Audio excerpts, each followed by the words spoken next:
Notre mission, c'est donc faire l'imagerie cellulaire sur petit animal. Et on est au GIN bien placé. Donc il faut savoir qu'il existe déjà une plateforme d'IRM.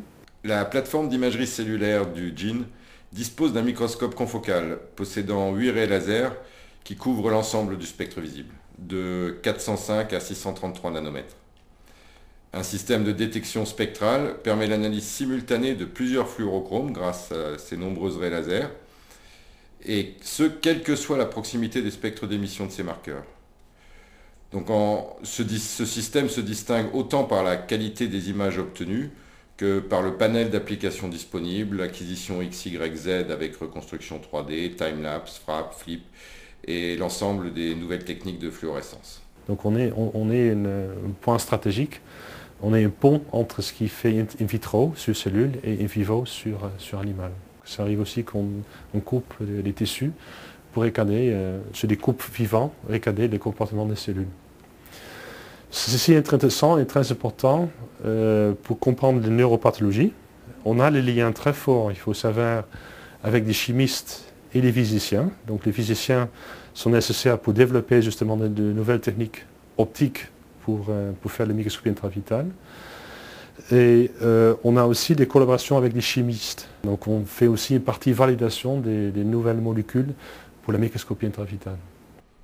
Ce que vous voyez ici est un microscope confocal fibré. Il permet de faire une endoscopie à l'échelle cellulaire sur l'animal vivant.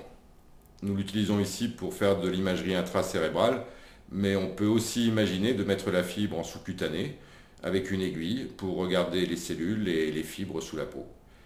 Cette technique est compatible avec d'autres équipements existants dévolus à l'imagerie sur le petit animal.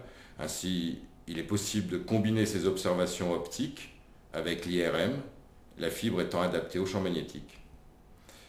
En effet, il n'y a que in vivo sur l'animal vivant ou chez l'homme que l'on peut observer les barrières de transport pour les drogues. On peut donc imaginer faire d'abord une image de la biodistribution d'une molécule par imagerie médicale et ensuite d'amener la fibre à l'endroit voulu pour faire l'imagerie de la distribution au niveau cellulaire. Donc il y a neurobiologie et neuro-oncologie. Moi-même, je prends en charge tous les projets de neuro-oncologie.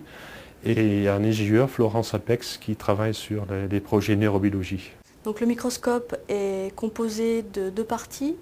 Un laser pulsé capable d'aller dans l'infrarouge jusqu'à 1080 nanomètres, ce qui permet à deux photons d'aller plus profondément dans les tissus vivants, n'absorbe pas en infrarouge. Ensuite, le laser passe dans un acousto-optique qui permet de régler la puissance du laser, puis dans un périscope et enfin dans la tête de scanner qui permet donc d'imager toute la zone de l'échantillon avec le laser. Le microscope est un microscope droit avec un objectif à très grande ouverture numérique, donc classique pour la microscopie de photons. Donc ensuite, grâce au logiciel associé au microscope, on peut faire une acquisition d'images en Z, donc d'un plan le plus profond, et on remonte avec un pas de quelques micromètres. On arrive ainsi à obtenir une image que l'on peut reconstituer en 3 dimensions, une image de l'échantillon en 3 dimensions.